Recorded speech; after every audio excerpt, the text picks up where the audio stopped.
be to God, children. Good morning. Today, a fresh day, we are going to start a fresh chapter. That is our 10th chapter. So, in the previous class, what did you learn? You learned about Saint Sebastian, right? That is not there in your syllabus. But Catechism is all about knowing God, being close to God. So, it's important to know about everything. So in the previous class we learned about Saint Sebastian. Hope you all have understood that, and I hope it was a new information for at least one or two. Now, before that, we concluded our 9th chapter. It was all about Latin Catholic Church in Kerala and educational system. Now it's about healthcare. Now let's start our chapter. The most important wealth of a nation is the health of its citizen. Only a healthy citizen can speed up the social economic growth of the country. See, if all are having some sort of disease, can the country grow? Can the world grow? Can there be new developments? No. So health is that important. In this chapter, we focus on the contributions of Catholic Church in the field of health and medicine.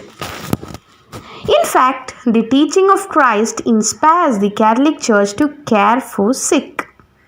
Now, let's see some Bible quotes that states the importance of care for the sick. Jesus called the 12 together and gave them power and authority over all demons and to cure diseases. And he sent them out to proclaim the kingdom of God and to heal. It is said in Luke chapter 9 verses 1. Now let's see another one. They departed and went through the villages, bringing the good news and curing diseases everywhere. Luke chapter 9 verses 6.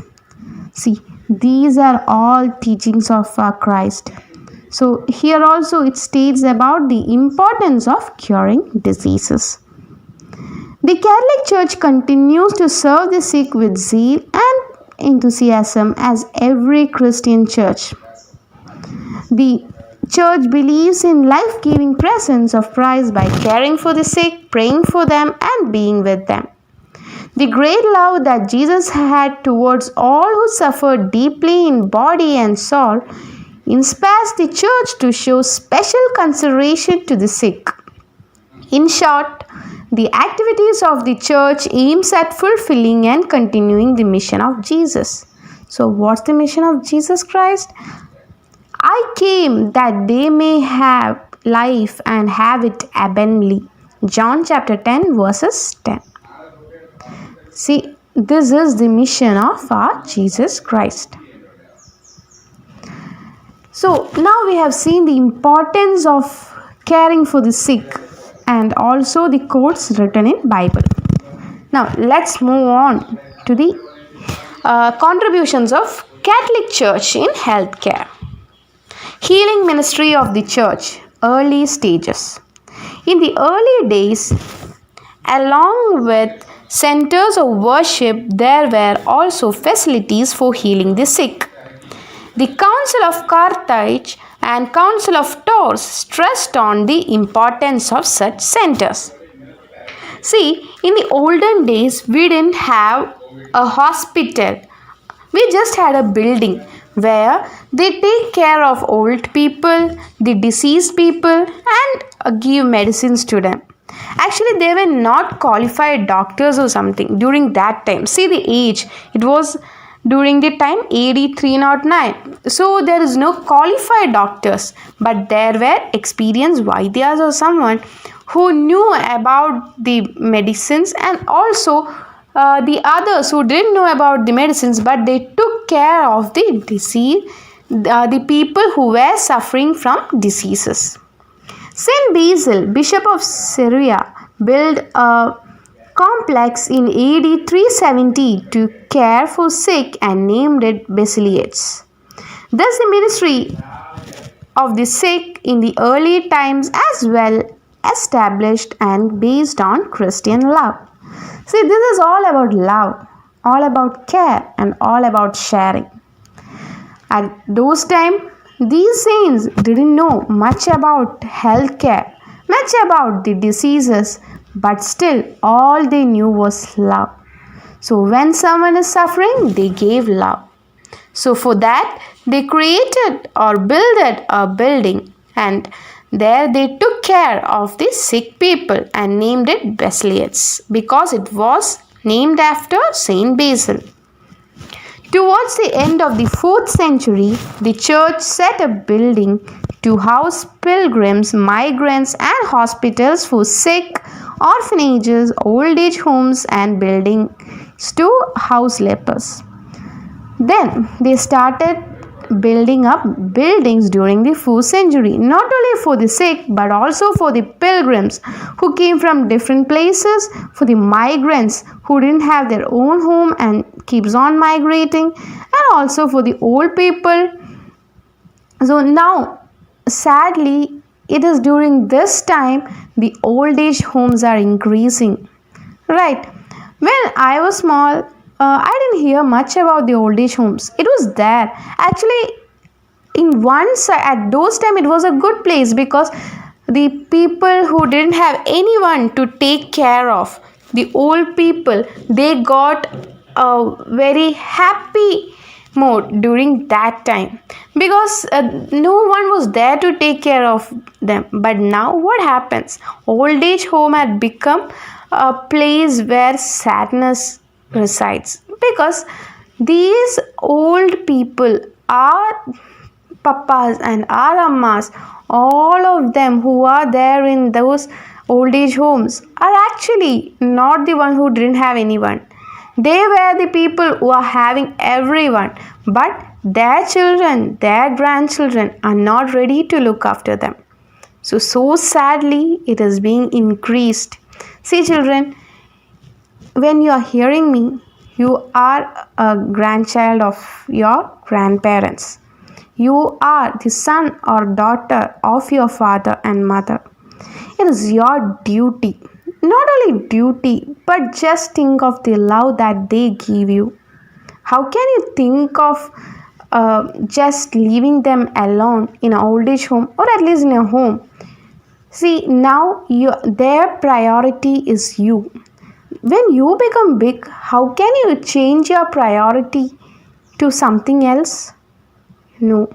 Your job, career, everything comes after your parents, your grandparents. It is because of them you are here now. So never forget these words. Okay. It's not just a duty. Duty means something that we have to do. See, it is not only a duty, it is all about love. If we have love, there is nothing that we couldn't do. Okay, so at least in the future, let the old age home get decreased. In the following years, we find the followers of Christ who dedicated their lives to take care of their sick and the oppressed. Saint Benedict requested the members of his church to show special considerations in receiving the poor. He said that when we receive the poor, not the rich, we receive Christ. See, then Saint Benedict, he said his church to receive the poor rather than receiving the rich. It doesn't mean that rich are all bad people. It is not that way. But what is that? Even now, the rich people, the one who has some powers, are given more consideration. Should that be given to a rich people or to the poor? It's for the poor. The care should be given to the one who needs that. A doctor is needed for a patient, not a one who is all healthy. So the same way, Saint Benedict had asked or requested the members of his church to show special consideration to poor. Saint Damien, Saint Ferdinand, Saint Charles Borromeo, Saint John of Camillus de Lis, and Saint Vincent de Paul devoted their lives for love of Christ to care for the sick. We also know about our Saint Mother Teresa. All of them gave their life for the poor and suffering. You might have heard about Saint Damien. See, you can see the picture there. Saint Damien was a person who looked after the people who suffered from leprosy. And finally, he too got affected with leprosy. But nothing stopped him. He knew he will also get those disease because it's an infectious disease. But he never refrained from treating them, never refrained from helping them. The same way, all these saints, not only these saints, many others. And still now we can see the COVID warriors, the doctors, nurses who are looking after the COVID patients. They know they might get the disease, but they are willingly doing that. Moreover, persons like Florence Nightingale, Henry Duant, Father Albert, Father Kavanagh, Father Lawrenson, Capuchin priest Father Peter Fernando, Father Norbert Bushy, and Mother of Forsaken People, Saint Mother Teresa, have caught the attention of the world because they have been living the teaching of Christ. Now, let's see about the church ministry to sick and the phase of progress. So the early stages we saw about the construction of buildings for the poor, for the sick, for the sufferings. Now, among the centers in the world that cater to the health needs of people, 28% are owned by the church. The presence of church-run institutions for the care of sick in different continents are 42.2% in Europe, 19.4% in America, 18.9% in Asia, and 17.9% in Africa. See, these institutions in these many places are run by the church. All these centers function for the greater glory of God and for human dignity. Truly, I tell you, just as you did it to one of the least of these who are members of my family, you did it to me. This verse inspires the ministers of the church to engage in the ministry for the sick. See, this should also inspire us. We will think we are not doing anything to Christ, but when you do something for the one who is there in the street or the one who needs a help, if you lend a hand, you are lending a hand to Jesus. There are also church initiatives to care for the differently abled and terminally ill. The church also provides health education through its institutions. The differently abled means they are actually able differently. Some think that it is some kind of weakness. No, never. They have certain abilities that we can't do. So treat them all with respect. The difference between the hospitals run by the church and the other institutions is that church-run hospitals have the service of persons inspired by the love of Christ, especially the nuns. See, in earlier times, the hospitals and other institutions run by the church had nuns or sisters as the staffs. So what we get is pure love. Since the church takes care of the sick as spiritual ministry, it is called healing ministry.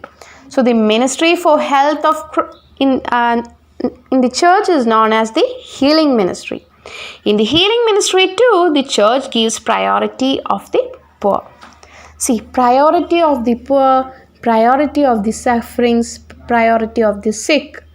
All these must be our priorities too. So children, hope it's clear for you. It's actually a beautiful chapter. There is nothing much to by heart. The all others you need to by heart something or the else. But here, this is a life lesson. You need to understand. It gives us the important works done by the church in the field of medicine. But not only that, you need to understand deeply. Okay. So with this, I'm concluding today's class. We'll see you all next week. Thank you.